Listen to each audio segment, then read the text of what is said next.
हम खुश होते हैं, भगवान को शुक्रिया करते हैं, दुखी होते हैं, पूछते हैं भगवान ऐसा हमारे साथ ही क्यों किया। ऊपर वाले को यही मंजूर था, कहकर न जाने कितनी बातें घर परिवारों में हो जाती हैं। बहुत दिन बाद कुछ हासिल होता है तो कहा जाता है भगवान के घर देर है अंधेर नहीं। यानी भगवान को खुशी हो या गम, जिम्मेदार ठहराने का पुराना ढर्रा है। इसी का इस्तेमाल अब मोरबी में पुल के लिए जिम्मेदार कंपनी के मैनेजर ने भी किया, जिसने दलील दी है कि यह एक्ट ऑफ गॉड है। यानी 136 लोगों की मौत की वजह बने गिरे हुए पुल के पीछे कोई इंसान की गलती नहीं, भगवान की मर्जी। करो भ्रष्टाचार, बेच दो नैतिकता, बोली लगा दो जवाबदेही की, मर जाने को छोड़ दो नागरिकों को और कहो क्या करते, सब भगवान की मर्जी थी। 26 अक्टूबर को मोरबी के पुल का लाल फीता बिना एनओसी लिए काटने वाला ये जयसुख पटेल, पुल का 15 साल के लिए ठेका लेने वाली कंपनी ओरेवा का मालिक जयसुख पटेल, जो पुल हादसे के बाद से घर और दफ्तर से गायब। इन्हीं जयसुख पटेल की कंपनी के 2 गिरफ्तार मैनेजर में से एक का नाम है दीपक पारेख, जो 136 लोगों की मौत का जिम्मेदार जानते हैं किसे ठहराता है? भगवान को।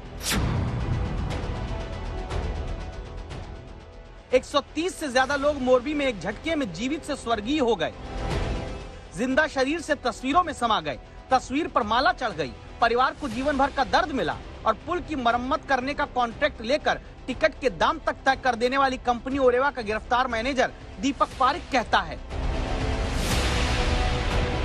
पुल का गिरना एक्ट ऑफ गॉड है, यानी इंसान की वजह से पुल नहीं गिरा, भगवान की मर्जी से गिरा। दोनों मैनेजर में से एक ने बताया और ये एक्ट ऑफ गॉड है। ओरेवा कंपनी का मैनेजर जिस पुल के गिरने को भगवान की मर्जी कहता है वो एक्ट ऑफ गॉड नहीं, एक्ट ऑफ फ्रॉड है। इसका सबूत आज तक संवाददाता आशुतोष, गोपी घांगर, मुस्तफा शेख ने देश को सबसे पहले दस्तक देकर दिखाया। ये सबूत था पुल की मरम्मत में दिखने वाली लापरवाही, जिस पर अब तक की पुलिस की जांच में सामने आए तथ्यों ने मुहर लगा दी। आज तक ने सबसे पहले बताया ओरेवा कंपनी ने पुल की मरम्मत का काम दूसरी देव प्रकाश फैब्रिकेशन नाम की कंपनी को दे दिया। इस बात पर मुहर लगाते हुए पुलिस की प्रारंभिक जांच कहती है कि जिस कंपनी को काम सौंपा उसके पास पुल की मरम्मत का तकनीकी अनुभव नहीं था।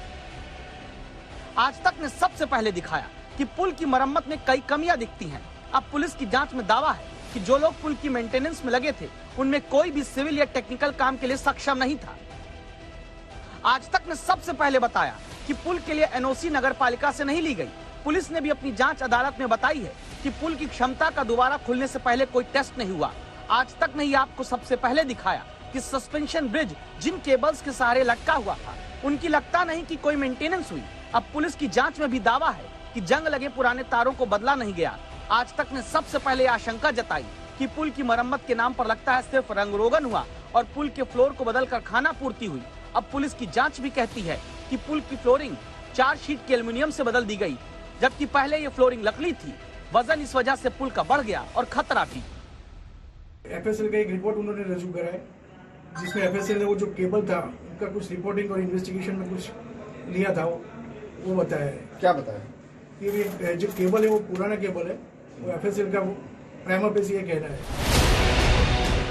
यानी साफ है कि एक्ट ऑफ गॉड यानी भगवान के नाम पर पर्ची फाड़कर पुल गिरने में आपराधिक कातिल लापरवाही से बचने की कोशिश हो रही है और जरूरी यह है कि इसी कोशिश को कामयाब न होने दिया जाए। गोपी घांगर और मुस्तफा शेख के साथ आशुतोष मिश्रा, मोरबी आज तक।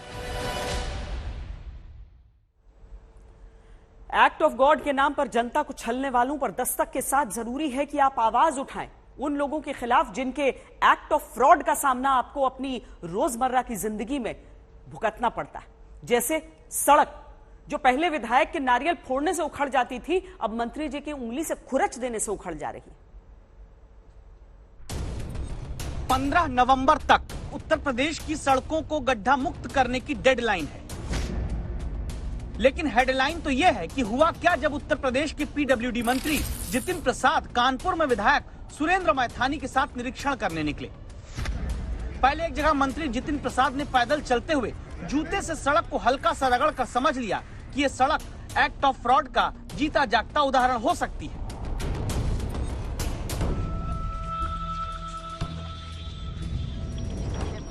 यही वजह है कि विधायक के साथ मंत्री थोड़ा और आगे बढ़े तो पहले विधायक सुरेंद्र मैथानी ने सड़क की हालत का सबूत दिखाया।